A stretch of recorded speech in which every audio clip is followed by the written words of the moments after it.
Saudis آپ کو ملیں گے، اسپیشل ریورنس ہے ان کی پاکستان کے لیے. اسی طرح ٹرکش ملیں گے. بیسیکلی مسلم ورلڈ کے کہیں سے بھی نیشنلز آپ کو ملیں گے، they have a special place for Pakistan, especially nuclear bombs کی ڈیٹونیشن کے بعد سے، because they look up to Pakistan. کے مسلم ورلڈ میں سے صرف پاکستان تھا جس نے چیلنج کیا. یہ اتنے چیلنجز کے باوجود انہوں نے they went ahead and they detonated these bombs. American pressure کے باوجود، کلسٹ پریشر تھا انڈیا کا، اسرائیل کا، کئی ممالک کا، اس کے باوجود ہم نے ایسا کیا.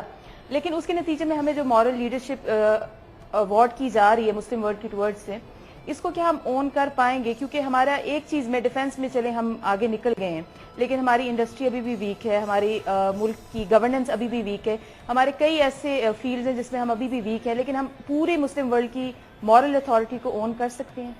دیکھیے، ہمیں اون کرنا چاہیے. اللہ تعالیٰ نے ہمیں de facto head of Muslim world تو بنا دیا ہے. اب یہ ہماری عزت، غیرت اور ہمت ہے کہ ہم اس رول کو، اس تاج کو اپنے سر پہ پہنتے ہیں کہ نہیں. مسلم دنیا ہماری طرف دیکھتی ہے، آپ کی بات بالکل ٹھیک ہے. یعنی خاص طور پہ ترک تو اتنی عزت کرتے ہیں کہ پاکستانیوں کی طبیعت خراب ہونے لگتی ہے. یعنی the amount of respect we get from them. جیسے آپ نے کہا فلسطینیوں کی، عربوں کی. ہمیں خود ایک واقعہ جو ہمارے ساتھ ہوا ہے کہ ایک فلسطینی فیملی اس قدر پیار سے ہمیں ملی، اتنے محبت کے ساتھ ہمیں ملی، اور ہمیں بڑی حسرت سے ایک سوال کرتی ہے کہ آپ لوگ کب آئیں گے ہمیں آزاد کرانے کے لیے. ہمارے بزرگ کہتے تھے کہ بیت المقدس شریف میں اسرائیلیوں سے ہمیں آزاد کرانے کے لیے پاک فوج آئے گی. This is how they look towards you, this is how they expect from you. جہاں کہیں امت میں دقت ہوتی ہے، دے ایکسپیکٹ کہ پاکستانی ہماری مدد کریں گے. اقبال نے ہمیں اس کی بشارت دی ہوئی ہے. سبق پھر پڑھ صداقت کا، شجاعت کا، عدالت کا، لیا جائے گا تجھ سے کام دنیا کی امامت کا. یہ بات انہوں نے بھی بشارت دی ہے. یہ ہمیں انسپائر کر رہے ہیں، ہمیں حوصلہ دے رہے ہیں کہ یار ہمت تو کرو، it's all there for the taking. انشاءاللہ ہوگا. یہ ہماری صرف ایسی قیادت. دیکھیے، جب امریکہ پوری دنیا کا ٹھیکیدار بنا ہوا ہے، جب انڈیا پوری دنیا میں اپنے انٹرسٹ کو پروٹیکٹ کرتا ہے، جب برٹن پوری دنیا میں ڈپلومیسی کے ذریعے اور اپنی اکانومی کے ذریعے اور ملٹری اسٹریٹجی کے ذریعے انفلوئنس کر رہا ہے، تو ہمیں کس نے روکا ہوا ہے؟ دنیا کی ساری قومیں یہ کرتی ہیں. اوورسیز ملٹری بیس بھی ہم بنائیں. ہم ایک کو اکنامکلی اگر ہم کمزور ہیں تو ہم دوسری چیزوں میں اسٹرانگ ہیں. اسی کو تو ڈیفنس ایگریمنٹس کہتے ہیں، اسی کو تو اسٹرانگ ڈپلومیسی کہتے ہیں، اسی کو تو آپس کے ریلیشن شپ کہتے ہیں، فورن پالیسی اور فورن ریلیشنس کہتے ہیں. This is something that we need to build, we have to build. اس میں کوئی چوائس نہیں ہے. اللہ نے رول تو لکھ دیا ہے ہمارے لیے، ہم آج لیں یا کل لیں. جی، ہمارا اگلا سوال رابعہ سے. کوشچن اس جو ہم ڈیفنس پہ اپنے ایکسپینس کر رہے ہیں، یہ بہت زیادہ نہیں ہے؟ دیکھیے رابعہ، آج کل بہت زیادہ اس بات کا پروپیگنڈا کیا جا رہا ہے کہ ہمیں اپنا ڈیفنس بجٹ کم کر دینا چاہیے، 80% فوج کم کر دینی چاہیے، ہمیں جاپان کی طرح ہو جانا چاہیے، اکانومی پر، اپنی انڈسٹری پہ توجہ دینی چاہیے. ہم آپ کو بہت صاف بتا رہے ہیں کہ یہ انڈین اور زائنسٹ پروپیگنڈا ہے، کسی مقصد سے کرایا جا رہا ہے. یہ آپ جو بات ہم نے آپ سے پہلے کہی تھی کہ ہم مسلمان قوم کی ترکیب، ہماری کیمسٹری اور ہے. جب ہمیں غلبہ اور طاقت اور اختیار اللہ دیتا ہے تو ہم درگزر اور معاف کر دیتے ہیں. جب ہمارے دشمنوں کو غلبہ اور طاقت اور اقتدار ملتا ہے تو وہ مسلمانوں کی رنگ، نسل، وجود اکھاڑ کے رکھ دیتے ہیں. ہم جس ماحول میں رہتے ہیں، ہمارے آس پاس جو ہمارا دشمن موجود ہے، اس سے کوئی خیر کی توقع ہے آپ کو؟ ہمیں کوئی خیر کی توقع نہیں ہے.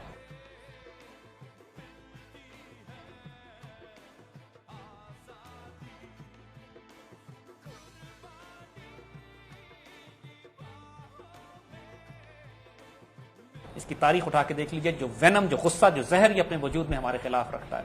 ہمیں کوئی خیر کی توقع نہیں ہے اس سے. اور ایک بات ہم آپ کو بتا دیں، پاکستان کا مسئلہ ڈیفنس کا بجٹ نہیں ہے. ہمارا مسئلہ خیانت ہے، ہمارا مسئلہ بدکار قیادت ہے، ہمارا مسئلہ بزدل اور بغیرت حکمران ہے جو امت کی آبرو بیچ ڈالتے ہیں. اس ملک میں اللہ کے فضل سے اتنے خزانے اور اتنی دولت موجود ہے، لیکن ہمارا کرائسس مورل کرپشن ہے. بدترین اور بدکردار دور جو ملک کی آبرو بیچ کے اور لوٹ کے ملک سے باہر لے جاتے ہیں، ان کو واپس لا کے پھر ہم پر مسلط کیا جاتا ہے. ہماری پرابلم یہ ہے. ہماری پرابلم ہے حرام اور حلال کی تمیز نہیں. ہماری پرابلم یہ ہے کہ ڈسٹریبیوشن آف ویلتھ ٹھیک نہیں ہے. جو امیر ہیں وہ امیر تر ہوتے چلے جا رہے ہیں، جو غریب ہیں ان تک اللہ کا دیا وہ رزق نہیں پہنچ رہا ہے. ہماری یہ پرابلم ہے. اس ملک کو تباہ برباد کرنے والے جاہل لوگ نہیں ہیں، اعلیٰ ترین تعلیم یافتہ پڑھے لکھے لوگ ہیں جو باہر سے ڈگریاں لے کر آتے ہیں، جن کو اختیار دیا جاتا ہے مسلمانوں کے مال پر، پھر وہ خیانت کرتے ہیں. اگر ڈیفنس کا بجٹ کم بھی کر دیا جائے نا، جتنی بچت ہوگی یہ خیانت میں کھا جائیں گے. یہ ہم آپ کو ابھی لکھ کے دے دیتے ہیں. لہٰذا ہماری آبرو بھی جائے گی, ملک بھی جائے گا. ابھی کم از کم ہم بھوکے ننگے تو ہوتے ہیں یہاں پر, تکلیف تو ہے, کھانے پینے کی تکلیف تو ہے, لیکن کم از کم اپنی آبرو کی حفاظت کرنے کے تو ہم قابل ہیں.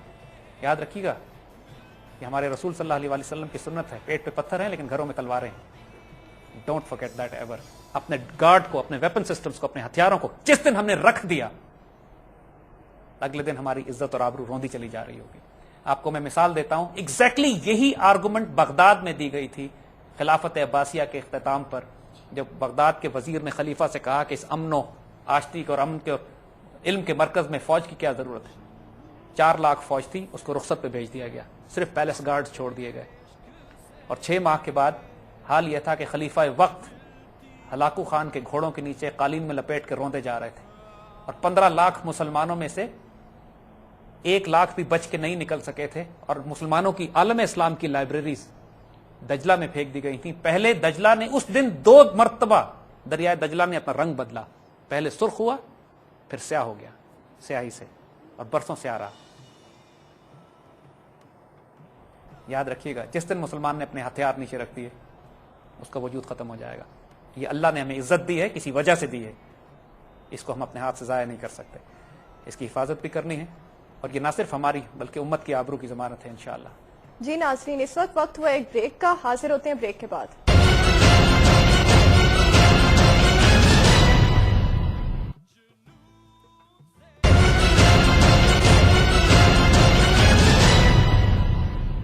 Welcome back from the break. اگلا سوال لیتے ہیں ایوب برمی صاحب سے. میرا سوال بہت ہی سمپل سا ہے. کیا یہ ضروری ہے کہ ہم انڈیا کے ساتھ جو ہے لڑتے جھگڑتے رہیں؟ کیا کوئی امن کا راستہ ہمارے پاس نہیں؟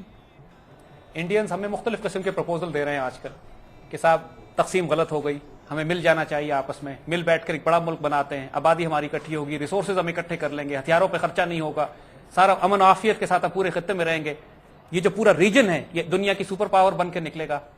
بائی گاڈ ہم بھی یہی چاہتے ہیں, ہم بھی یہی چاہتے ہیں کہ ہم ان کے ساتھ مل جائیں, امن و عافیت ہو, سب مل کے رہیں, کوئی پرابلم نہ ہو, جھگڑے نہ ہو, ہمیں آپس میں جنگ نہ کرنی پڑے. ہماری صرف ایک شرط ہے, وہ ساری شرطیں ہم ان کی مان لیں گے, وہ ہماری ایک شرط مان لیں.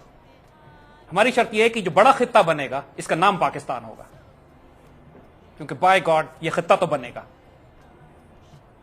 کیونکہ اگر یہ ہم نے ان کی حکومت بھی دیکھ لی ہے اور ہم نے مسلمانوں کی حکومت بھی دیکھی, تو اگر خطے میں امن چاہیے تو حکومت مسلمانوں کی ہوگی, کیونکہ ہم نے 1000 سال حکومت کر کے ثابت کر دیا ان کی حکومت میں مسلمان نہیں رہ سکتے. یقینا اگر یہ سنسیئر ہیں اس بات میں کہ امن چاہتے ہیں, ہمارے ساتھ مل کے رہنا چاہتے ہیں, تو دوبارہ مل جائے ہمارے ساتھ. ہم اس بڑے خطے کا نام مسلمان پاکستان رکھیں گے, ریڈیو پاکستان دہلی کی آواز آیا کرے گی ریڈیو سے, اینڈ دین وی ول لیو ان پیس, اس سے پہلے نہیں.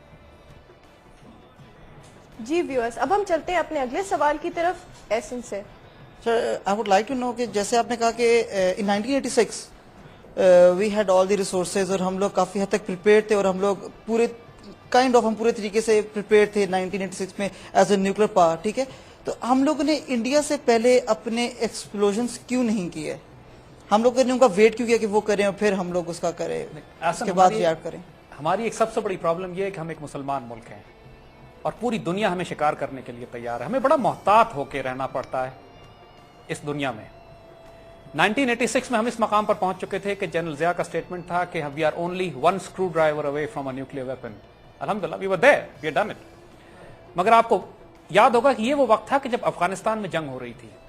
سوویٹس افغانستان میں تھے, پاکستان امریکہ کا الائی تھا, امریکنز ہمارے ساتھ شامل تھے روسیوں کو افغانستان سے نکالنے کے لیے, اور امریکن پریزیڈنٹ ہر سال ایک سرٹیفکیٹ دیا کرتا تھا پاکستان کو کہ پاکستان ایٹم بم نہیں بنا رہا ہے. اس سرٹیفکیٹ کے بغیر وہ ہمیں امداد دے ہی نہیں سکتے تھے, اس سرٹیفکیٹ کے بغیر ہمیں ویپنز مل ہی نہیں سکتے تھے. تو ہم بھی ان کو بیوقوف بنا رہے تھے, ویپنز بھی پہ بھی کام کر رہے تھے, ان سے امداد بھی لے رہے تھے, روس کو بھی مار رہے تھے, اپنی ملٹری بھی ری آرگنائز کر رہے تھے, افغانستان بھی سیکیور کر رہے تھے. سو وی ور پلئنگ آن آل فرنٹس. ہمیں کیا ضرورت پڑی تھی خام خواہ اپنے سارے کارڈ سپیل کر دیں. اس وقت انڈیا بھی دبا ہوا تھا اس وقت ہمارے ساتھ.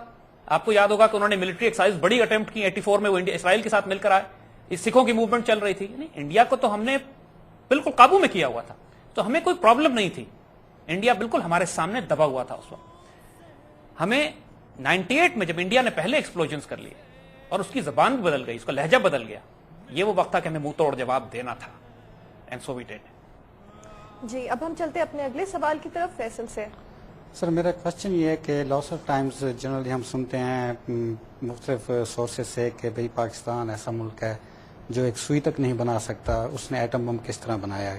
کیا واقعی ہم نے ایٹم بم بنایا ہے یا ہم نے ساؤتھ کوریا یا چائنا سے لیا ہے؟ یہ بات ہمارے دشمنوں کے لیے بھی ناقابل یقین ہے کہ ہم نے یہ ویپن سسٹمز کس طرح بنا لیے, اور اس میں کوئی شبہ نہیں ہے کہ یہ اتنا بڑا کرم ہے اللہ کا, اتنا بڑا معجزہ ہے کہ یس وی ڈیڈ اٹ آور سیلفز. اللہ کے فضل سے ہم نے ایک ایسا ناممکن کام تھا. یہ دیکھیے دنیا میں کوئی ہمیں ٹیکنالوجی تو دے نہیں رہا تھا, مغرب نے تو دینی نہیں تھی, دوسرے تمام ممالک بھی ہم کو ٹیکنالوجی دیتے خوف کھاتے تھے. ہم نے جو بچے اپنے پوری دنیا میں پھیلائے, یعنی اتنا ناممکن کام تھا یہ کہ کہیں سے ہم نے چائنیز ٹیکنالوجی لی, کہیں سے ہم نے رشین ٹیکنالوجی لی, کہیں سے ہم نے امریکن ٹیکنالوجی لی, کہیں سے ہم نے یورپین ٹیکنالوجی لی, کہیں سے ہالینڈ سے ٹیکنالوجی آئی ہمارے پاس, کچھ ہم نے لوکل بنائی, پھر ان کے انٹرفیسز بنائے, پھر مختلف سسٹمز کو ہم نے جوڑ کر ایک پروسیسنگ پلانٹ بنایا, سینٹریفیوجز بنائے, اس کے بعد ویپن گریڈ یورینیم میں اس کو پروسیس کیا, پھر اس کے بعد وار ہیڈز بنائے. یہ اتنا ناممکن کام تھا کہ خود ہمارے سائنسدان جو اس پہ کام کر رہے تھے, یقین کیجئے ان کو نہیں پتا تھا کہ اینڈ پروڈکٹ جو بنے گی وہ کام بھی کرے گی یا نہیں. یہ ہماری نیشن کے 20 سال کے اربوں روپے اور اب 20 سال کی محنت اور سینکڑوں لوگوں کا خون اور محنت اس پہ ضائع جائے گی یا پروڈکٹ نکلے گی. آخری وقت تک دے ور ناٹ شیور. لیکن جب اللہ تعالیٰ نے آہستہ آہستہ آہستہ آہستہ ہمارے لیے راستے کھولنا شروع کیے, غائبانہ معجزانہ راستے کھولے جیسے ہم بتا رہے ہیں. یعنی ایک واقعہ ہم آپ کو صرف کوٹ کریں گے چھوٹا سا, کہ آر سائنٹسٹ ور اسٹک, ہمیں کچھ فارمولاز چاہیے تھے, کچھ اکویشنز چاہیے تھی جو ہم سے ریزالو نہیں ہو رہی تھی, اور امریکنز ہمارے خلاف کیس بلڈ کر کے لائے ہوئے تھے کہ تم لوگ نیوکلیر پروگرام پہ کام کر رہے ہیں, اور اس کے ثبوت ہیں ہمارے پاس, اور ہماری گورنمنٹ کو انہوں نے ثبوت پیش کیے. اور وہ جو فولڈر امریکنز نے دیا جس میں انہوں نے بتایا کہ تم لوگ یہ کر چکے ہو, یہ کر چکے ہو, یہ کر چکے ہو اور یہ کر چکے ہو, اس میں انہوں نے وہ اکویشنز اور فارمولاز لکھے ہوئے تھے جن کی ہمیں ضرورت تھی. ہمارے سائنسدانوں نے وہ دیکھے, ان کو کاپی کیا اور ان کو واپس کر دیا کہ نہیں ہم کچھ بھی نہیں کر رہے اس میں سے. And we went back and we completed our equations. یقین کیجئے لوگ رات کو سوتے تھے اور خواب میں اکویشنز آتی تھی انہیں. یعنی the scientists who have done this پھنسے ہوئے ہوتے تھے, they did not know how to do this, اور بلاکڈ ہو جاتا تھا, بالکل راستے بند ہو جاتے تھے, ہاتھ چھوڑ کے بیٹھ جاتے تھے کہ اب نہیں موو کر سکتے ہم آگے. اور کہیں سے اکویشنز مل جاتی تھی, کہیں سے پارٹس آ جاتے تھے, کہیں سے ریسورسز آ جاتے تھے, کہیں سے پیسے اکٹھے ہو جاتے تھے.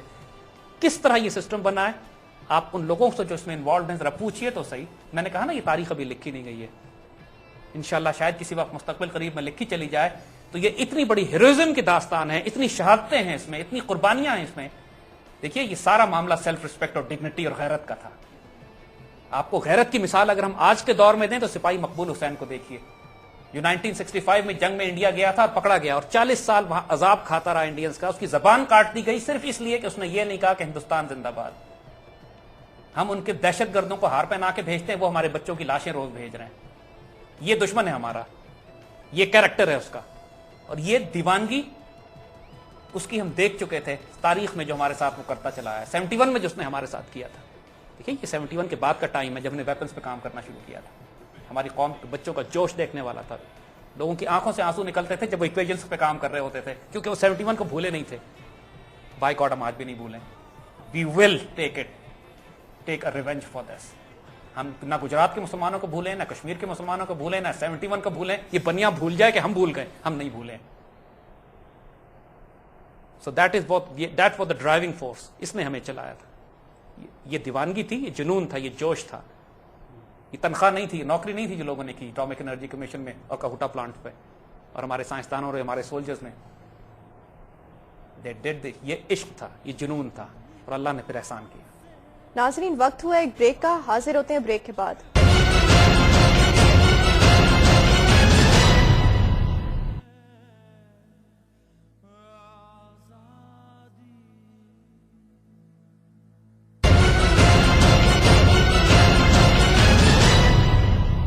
ویلکم بیک ناظرین. اب ہم چلتے ہیں اپنے اگلے سوال کی طرف, علی سے. سر جیسے ہم جانتے ہیں کہ ایٹم بم بنانے والے پہلے جرمنز, ان کے بعد امریکنز نے ان سے یہ پورا چرایا, اور یہ پھیلتے پھیلتے ابھی رشیا ہے, فرانس ہے, چائنا ہے, یہ سب نیوکلیر پاورز ہیں. اب یہی جو اپنے آپ کو ڈیموکریسی کے چیمپئن کہتے ہیں اور جنہوں نے اتنا خون خرابہ کیا, ہیروشیما ناگاساکی وہ اپنے بم گرائے, سر یہ بھی پاکستان پہ آ گئے ہیں کہ یہ ہم لوگ پورا وہ کر رہے ہیں, ہم لوگ یہ پھیلا رہے ہیں سارا ہے. سر یہ بات کہاں تک سچ ہے, اور کیا ہم اتنے کیا ہمیں اتنا پوٹینشیل نہیں کہ ہمیں سیکیور کر سکتے ہیں؟ دیکھیے علی، جیسے بات ہم نے آپ کو پہلے کہی تھی کہ پاکستان کا ایٹمی پروگرام ان کے دل اور روح کو کھٹکتا ہے، یہ برداشت نہیں کر سکتے ہم کو. اور ان کا اس وقت سب سے بڑا ایجنڈا یہ ہے کہ ہمارے نیوکلیئر ویپنز کو لے لیا جائے، ہمارے نیوکلیئر ویپنز کو تباہ کر دیا جائے، یا اس کو جس کو یہ کہتے ہیں سیکیور کر دیا جائے ان کے پوائنٹ آف ویو سے. بائی گاڈ انشاءاللہ یہ کر نہیں سکیں گے، لیکن ارادہ ان کا یہی ہے. پہلے انہوں نے جب ہم بنا رہے تھے تو تباہ کرنے کی کوشش کی، اب یہ ان کو لینا چاہتے ہیں. اس سے پہلے جو ماحول بناتے ہیں، یہ جو میڈیا انوائرمنٹ کریٹ کرتے ہیں، یہ ثابت کرنے کے لیے کہ پاکستان اپنے ہتھیاروں کو قابو نہیں رکھ سکتا، پاکستان کے یہ ہتھیار خطرناک جگہ پہ جا رہے ہیں، یا پاکستان نیوکلیئر پرولیفریشن کر رہا ہے، یعنی دنیا میں تقسیم کر رہے ہیں. خرافات. اسرائیل نے کیسے بنایا ایٹمی پروگرام؟ اس کو کس نے دیے؟ انڈیا نے کیسے بنایا؟ اس کو کس نے دیے؟ جرمن سائنٹسٹ رشیا بھی گئے، جیسے آپ نے کہا جرمن سائنٹسٹ امریکہ بھی آئے. اوپن ہائمر پروجیکٹ پہ سارے جرمن سائنٹسٹ کام کر رہے تھے. ان سب نے چوری کر کے، اغوا کر کے، لوگوں کو اٹھا کے لے جا کے بلیک مارکیٹ سے جس طرح مرضی ان کا بس چلا، انہوں نے اپنے نیوکلیئر پروجیکٹس اور پروگرامز کو بنایا. پاکستان NPT کا سگنیٹری بھی نہیں ہے، نیوکلیئر پرولیفریشن ٹریٹی ہم نے سائن ہی نہیں کیے.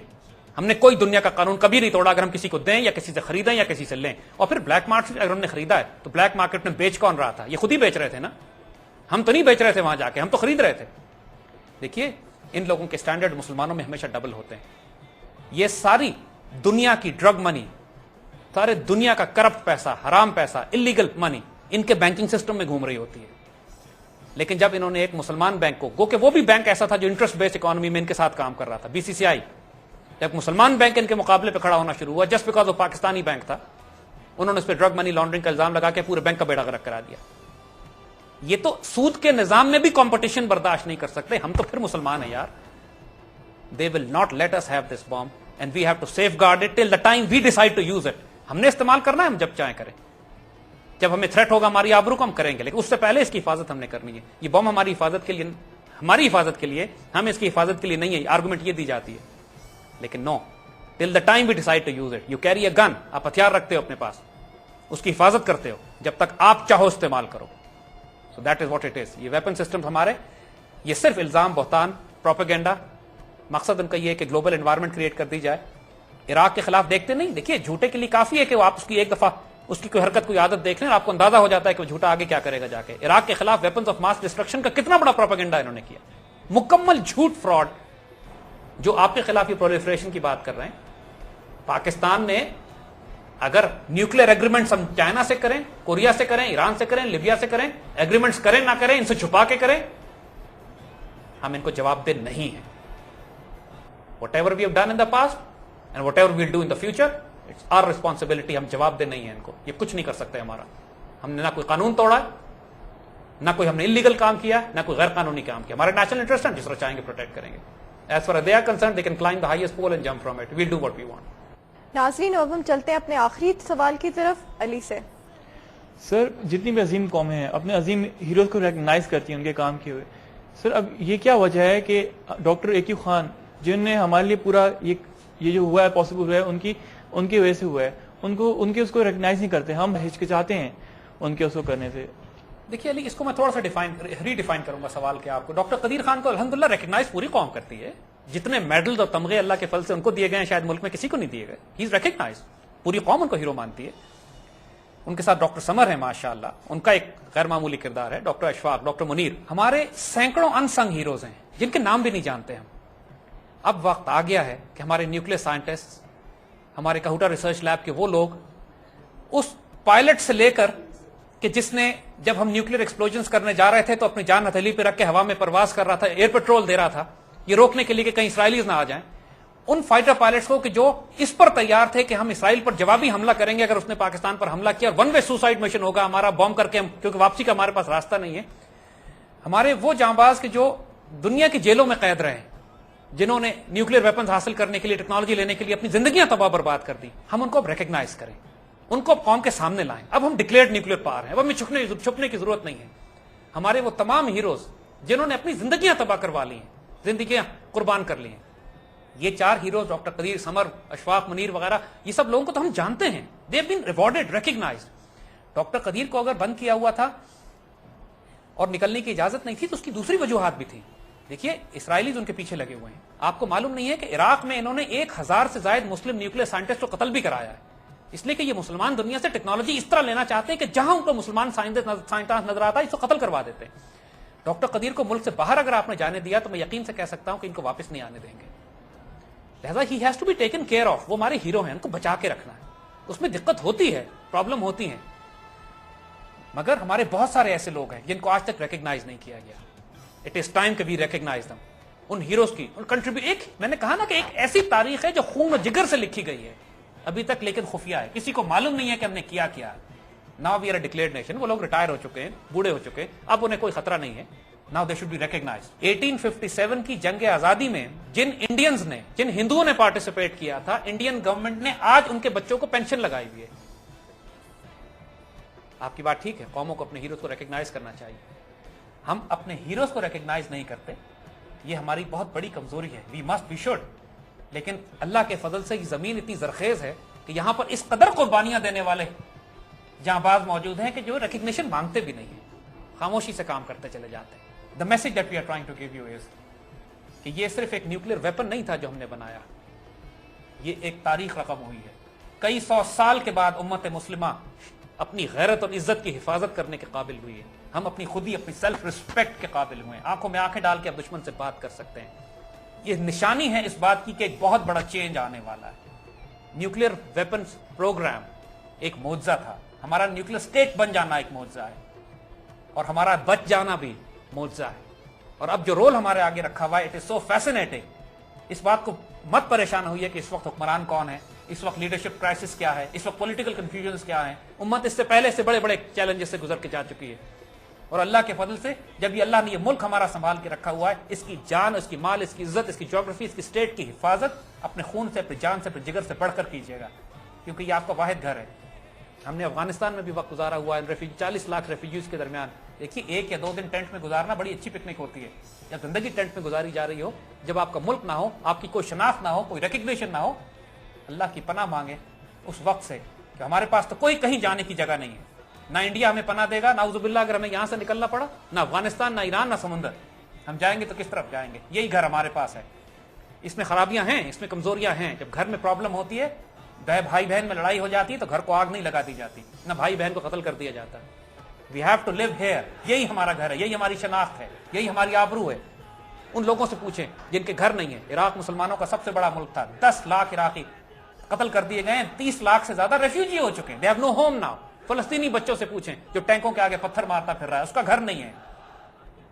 قدر کریں اس گھر کی, اس کو برا نہ کہیں. جب ملک سے باہر جاتے ہیں تو اس کی آبرو کی حفاظت کریں, کیونکہ اللہ نے, یاد رکھیے ہم آپ کو بھی بتا دیں, جو اس گھر کی عزت اور آبرو کرے گا, اس پاکستان کی عزت اور آبرو کرے گا, اس کو اللہ کی طرف سے عزت اور آبرو نصیب ہوگی. جو اس کو نقصان پہنچائے گا وہ اللہ کی طرف سے لعنتی تصور کیا جائے گا. صرف اس لیے زیادتیاں ہوئی ہیں, اختلافات ہیں, پرابلمز ہیں, حقوق نہیں دیے گئے, لیکن بائی گاڈ یہ حقوق مانگنے کا نہیں, اپنے فرائض ادا کرنے کا وقت ہے. ہمارا دین بھی عجیب و غریب دین ہے کہ یہ ہم کو زکوٰۃ دینے کا طریقہ تو سکھاتا ہے, زکوٰۃ مانگنے کا طریقہ نہیں سکھاتا ہے. ہمیں کہتا ہے دینے والا ہاتھ لینے والے ہاتھ سے بہتر ہے.